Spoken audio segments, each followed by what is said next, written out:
Do I look? Do I look okay? Do I look freaked out? 'Cause I'm a little freaked out. Why I quit my job and started doing YouTube full-time.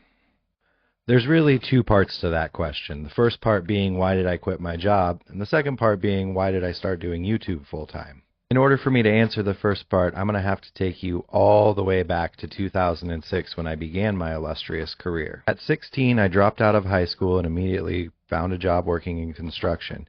I had to get my GED first because at the time there was a requirement that if you wanted to work full-time hours at 16, you had to have already completed high school or gotten your GED. So that's what I did. After completing 10th grade, the summer that I turned 16, I got my GED and I immediately started working in construction.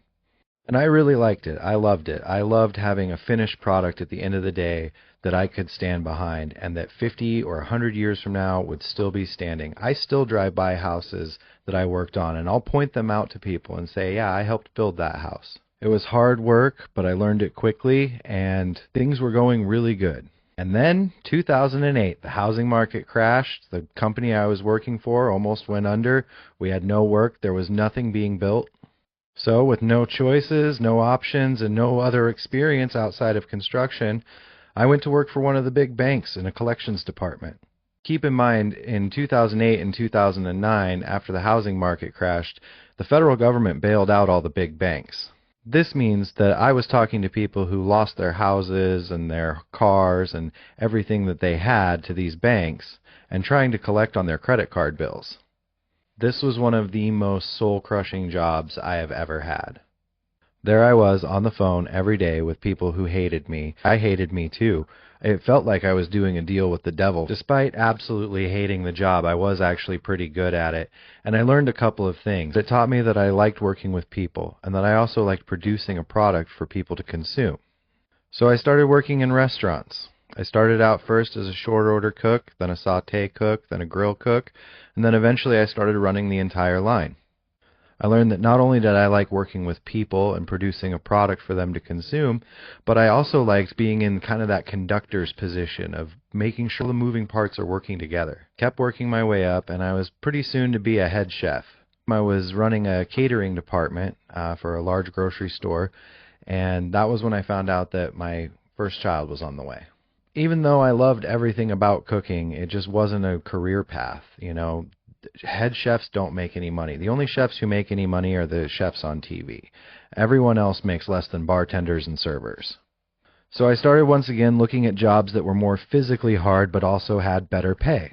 I soon realized that working for a large company in a manufacturing facility was a great job or a great opportunity for someone like me who didn't have a degree.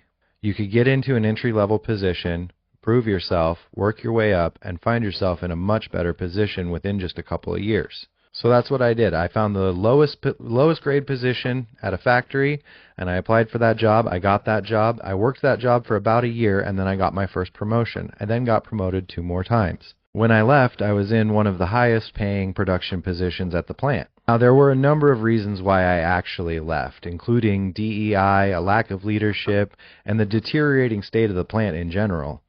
I quickly learned that in most of these manufacturing facilities, especially the older ones that were built 40 or 50 years ago, there's nobody still there who knows how any of that stuff works. The people who built it, the people who originally serviced it and set all that stuff up, they're long gone. And the people that are left, they don't have any idea how any of that stuff works.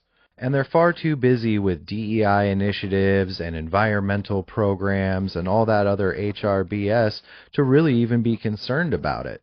On top of that, after getting promoted, I had decided that I was going to go back to school and get a 2-year degree in mechatronic engineering, something that is important to facilities like that as far as automation and robotics. I figured it would be a great way to continue to advance my career and stay with the same company. But as soon as I mentioned that I was looking to go back to school and further my career, my manager immediately started ducking me. I was trying for months to get a meeting with him to talk to him about my school schedule and hours and how I was going to make it all fit. I quickly realized that my plans there just were not going to work. And I also realized that I was sick of working for somebody else and producing their product for people to consume. I wanted to actually produce something myself, which brings me to YouTube and why I started doing YouTube full-time. The reason I started doing YouTube full-time is because I want to create my own product for people to consume In 20 long years of very hard work, I have never produced anything myself that I could take to market and have available for people to consume. This is the first time I've ever had anything like that. Another reason why I started doing YouTube full time is because I've been a consumer of YouTube for many, many years. I made my first YouTube channel in 2008. I never posted anything to it, but I have been on the site since 2008, and I've consumed probably thousands and thousands of hours of content on the platform. So why start doing YouTube full time? Well, for one reason, I'm going to be spending a lot of time here in my basement during the next 2 years while I'm in school. A lot of my classes are online, but even those that aren't require about 7 hours a week each of homework. So I'm going to be spending a lot of time at this desk anyway. I might as well have some sort of social interaction while I'm here.